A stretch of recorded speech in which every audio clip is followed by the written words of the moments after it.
दिनांक 29 सप्टेंबरला सकाळच्या वेळेमध्ये साधारणतः 12च्या आसपास देशाचे प्रधानमंत्री आदरणीय नरेंद्रजी मोदी यांच्या शुभ हस्ते व्हर्च्युअली ऑनलाईन पद्धतीनं पुण्याच्या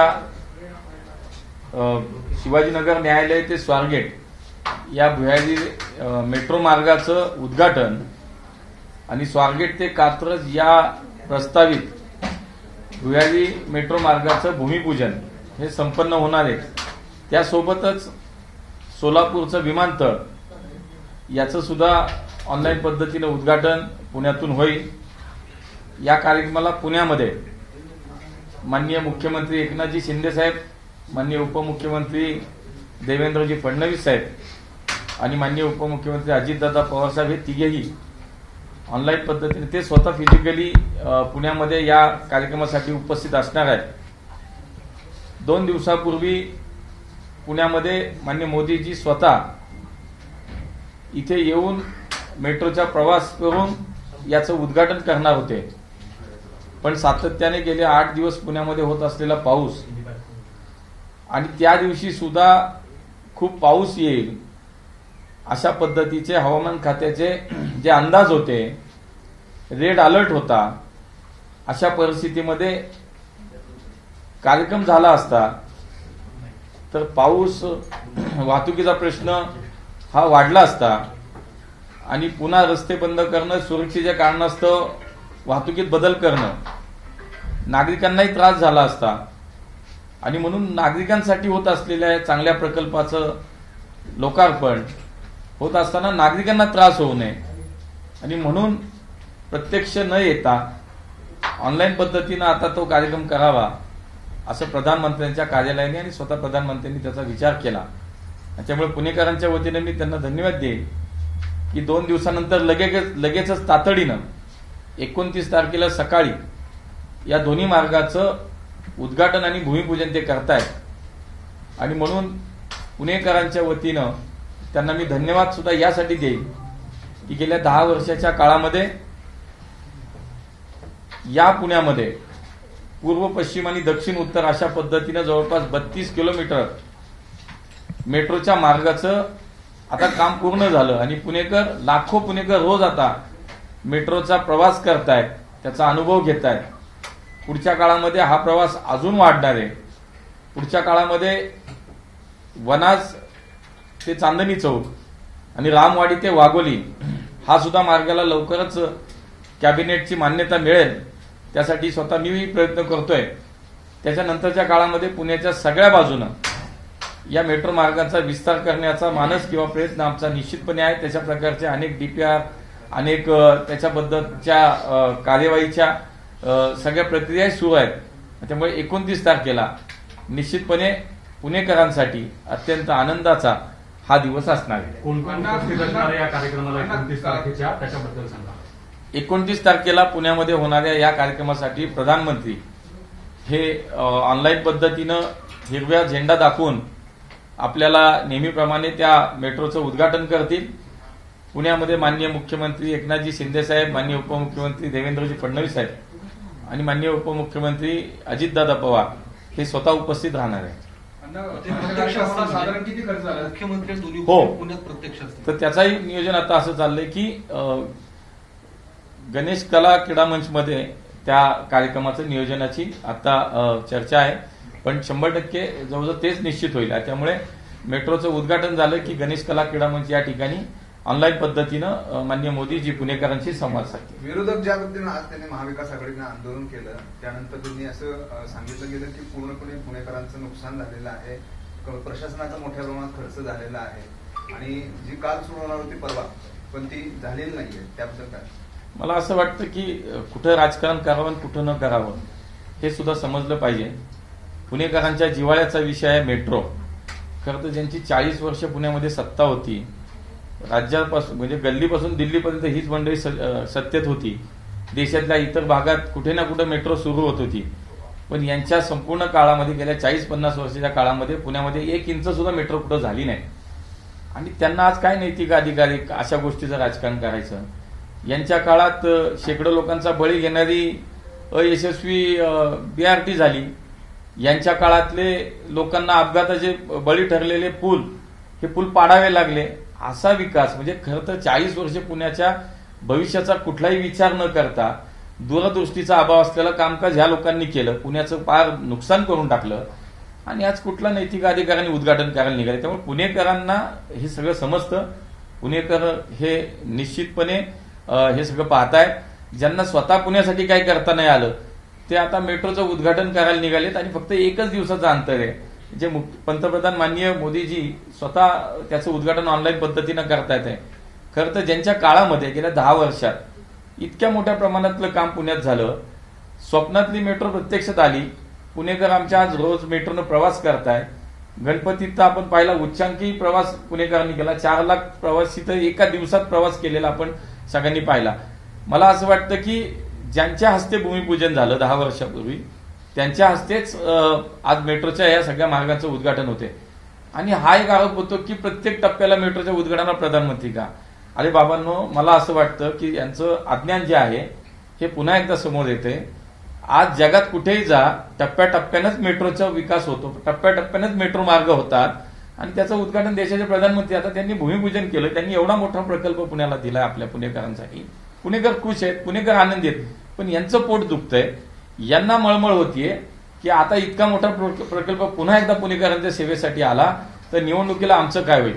खरं तर निवडणुकीला तुमचं काय होणार हे लोकसभेला पुणेकरांनी दाखवूनही दिले. पण नव्यानं काही होणार नाही. तुम्ही कितीही राजकारण केलं, कितीही आव्हानाचा प्रयत्न केला की पुणेकरांची आम्हाला चिंता आहे. कितीतरी नेते आंदोलनातले मी बघितलं आता सहज तुमच्या चॅनलवरती. कोविडच्या काळातलं कोणी याच्यातले काही नेते तर दिसले सुद्धा नाही 2-2, 2.5 वर्ष रस्त्यावरती. मध्यंतरी पुण्यात पूर आला. या पुराच्या काळात तर रस्त्यावरचं पाणी यांच्या तळपायाला सुद्धा काही लोकांच्या लागलं नाही. अशी मंडळी पुण्याच्या विकासाबद्दल आणि पुणेकरांबद्दल बोलतात. मला असं वाटतं पुणेकर ओळखतात, अशा राजकारणाला पुणेकर थारा देणार नाहीत. आणि त्यामुळे यांच्या काळात मोठ्या मोठ्या प्रकल्पांची जी नुसती भूमिपूजन व्हायची 50-50, 40-40 वर्ष कधी उद्घाटनच झाली नाहीत. पण मोदीजी असे देशाचे प्रधानमंत्री झाले की त्यांच्याच काळात भूमिपूजन होतं, त्यांच्याच काळात उद्घाटन होतं. असा पुणेकरांचा एक स्वप्नातला प्रकल्प जो पुणेकरांना हवा होता. खरं तर पुण्याची मेट्रो होण्यासाठी सुद्धा विरोध केला या लोकांनी आणि हे विरोध करणारे लोक आज म्हणे उद्घाटन करा. ठीक आहे, त्यांना शुभेच्छा आहेत. मला काय अधिक त्याच्यावर भाष्य करायचं नाही. मला हे सांगायचंय की 29 तारखेला पुणेकरांच्या जीवनातला अजून एक आनंदाचा क्षण तो म्हणजे पुन्हा एकदा मेट्रोच्या एक नव्या टप्प्याचं उद्घाटन आणि पुढच्या टप्प्याचं भूमिपूजन होत आहे. आणि म्हणून पुणेकर खुश आहेत, पुणेकर समाधानी आहेत. राजकारण ज्यांना करायचं त्यांना शुभेच्छा आहेत नक्कीच. कालच्या कार्यक्रमात किती खर्च झाला? नाही, हा बघा सरकारी कार्यक्रम. शेवटी निसर्गाचं काय असेल तर तुमच्या माझ्या हातात काही नाही. शेवटी हे बघा देशाचे प्रधानमंत्री आहे ना, सुरक्षेच्या दृष्टिकोनातनं कुठेही काही देशात शेवटी तेवढी काळजी तर घेतलीच पाहिजे ना. खर्च हा मुद्दा मला सांगा. काँग्रेसच्या काळात अहो त्या गेल्या त्यांच्या काळात दर 15 दिवसाला एक माणूस भ्रष्टाचाराच्या आरोपाखाली आज जात होता. आज गेल्या 10 वर्षात एकही भ्रष्टाचाराचा आरोप कुठं केंद्र सरकारच्या कामामध्ये मोदींच्या गव्हर्नमेंटमध्ये एका कुठल्या मंत्री झालं. इथं आठवड्याला एक मंत्री जेलमध्ये जात होता. आता त्यांनी नैतिकतेच्या गप्पा मारणं म्हणजे हसूच येण्यासारखे आहे. म्हणून मला काय वाटतं की शेवटी निसर्गाचा जो काही बदल आहे तुमच्या माझ्या हातात नाही ना. आता पाऊस नसता आला तर कार्यक्रम झाला असता. पाऊस येईल, लोकांची अडचण होईल, पुण्यातलं जनजीवन विस्कळीत होईल आणि त्यात कार्यक्रम आपण करायचा हे चुकीचं वाटलं. म्हणून मला असं वाटतं की लोकांसाठी म्हणून तो पुढे ढकलला गेला. आणखी एक तुम्ही जे म्हणताय की काँग्रेसच्या काळात मेट्रो प्रकल्प पुढे गेला नाही, पण 2011 ते 2014 दरम्यान तुमच्याच नेत्यांनी वरून जायचे खालून जायचे यासाठी विरोध केला होता. अहो विरोध नाही केला कोणी. ऐका हे पुणे आहे. इथं शेवटी सगळ्यांना या पुण्यामध्ये अनेक वेगवेगळ्या क्षेत्रात काम करणारी मोठी माणसं आहेत, विचारवंत आहेत, बुद्धिवंत आहेत. शेवटी नाही नेता कुणाचा सोडून द्यावं. शेवटी मुद्दा हा आहे की मेट्रो होणं ही महत्वाची होती. त्याच्यात मतं असू शकतात ना, असं काही नाही. अहो मी 40 वर्षाचं उदाहरण देतो, तुम्ही 2 वर्षाचं कुठं सांगताय. उद्घाटनावरून पण राजकारण होतं असाही आरोप आहे. काहीच नाही. जर काल झालं नसतं तर ती मेट्रो कालच चालू करायला पाहिजे. एकच दिवसाचा फरक आहे. एक दिवसाचा फरक आहे फक्त. मेट्रो चालू होती उद्या. मला असं वाटतं त्यात राजकारण करण्यासारखं काही नाही. ज्यांना 40 वर्षात मेट्रो आणता नाही आली ते एका दिवसाचा पुणेकरांचा विचार करतात. हे खोटं आहे, हे पुणेकर ओळखतात. पंतप्रधान नरेंद्र मोदींशी तुमचं बोलणं झालं? नाही माझं काही बोलणं नाही. पीएमओ कार्यालयाशी माननीय मेट्रोचे अधिकारी असतील, आमचे राज्यातले नेते असतील, हे सगळे बोलत होते. त्यामुळे माझा काही थेट त्यांच्याशी नाही. कुठला नवीन नाही, दोन्ही वेगळे आहेत, दोन्ही वेगळे आहेत, दोन्हीचे विषय वेगळे आहेत. आता आकडा मला ऍक्च्युली तुम्ही सांगाल, माझ्या डायरीत आहे. त्यामुळे दोन्हीचे आकडे वेगळे आहेत. एक तर पुढचा 5.5 किलोमीटरचा आहे, 5.25 किलोमीटरचा आहे, स्वारगेट ते कात्रज. आणि आता जो होतोय तो शिवाजीनगर न्यायालय ते स्वारगेट, तो पूर्ण झालाय. त्याचाही दोन्हीचा खर्च साधारणतः माझ्या अंदाजे 10,000 कोटी जास्त दोन्ही मिळून आहे. ऍक्च्युअली आकडा जो फिक्स तो आहे तो माझ्याकडे आहे, तो डायरेक्ट.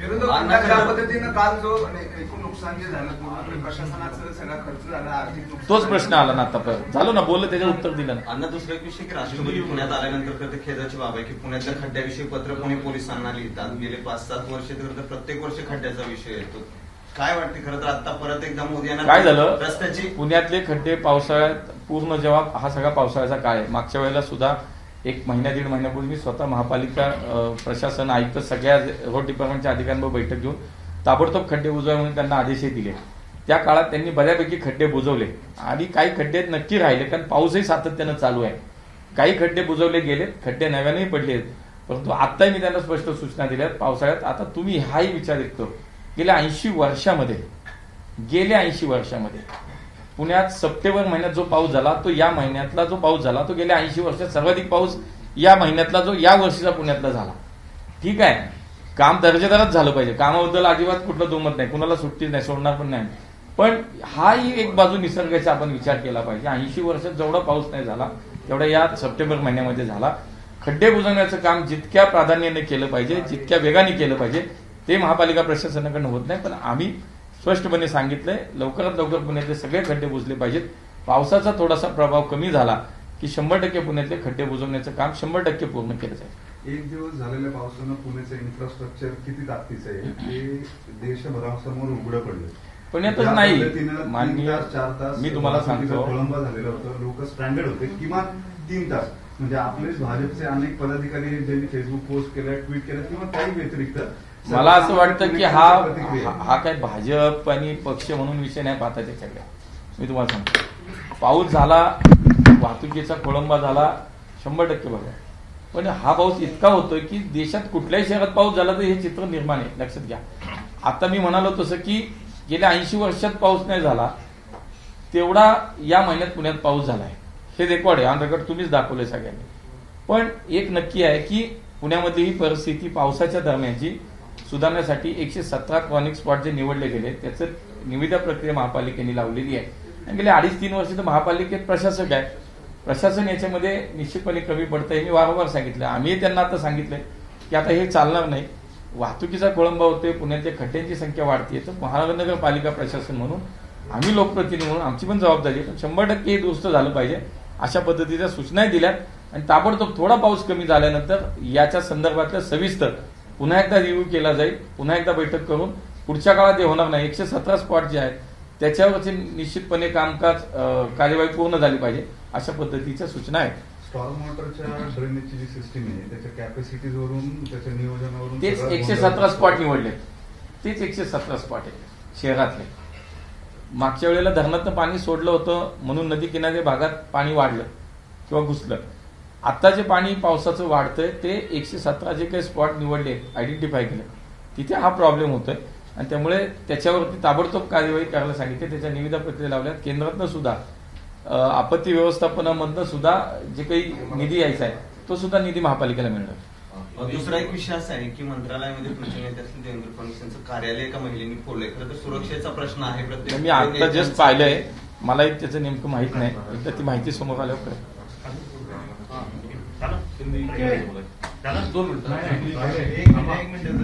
29 तारखेला कार्यक्रम कुठे होणार आहे, ते मेट्रोतून नेते जे प्रवास करणार आहेत ते कुठून कसं? आता नियोजन असं आहे, साधारणतः आताचं नियोजन असं आहे की मोदीजी ऑनलाईन मेट्रोचं उद्घाटन करतील, नव्या मार्गाचं भूमिपूजन करतील.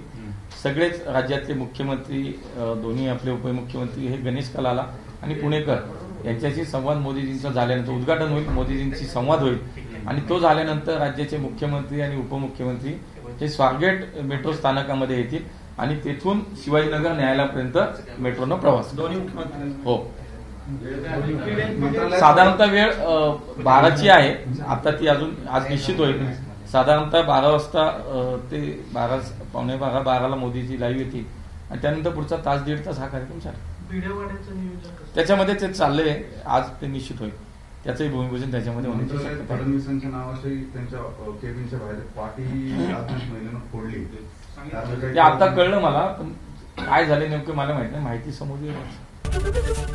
एबीपी माझा, उघडा डोळे बघा नीट.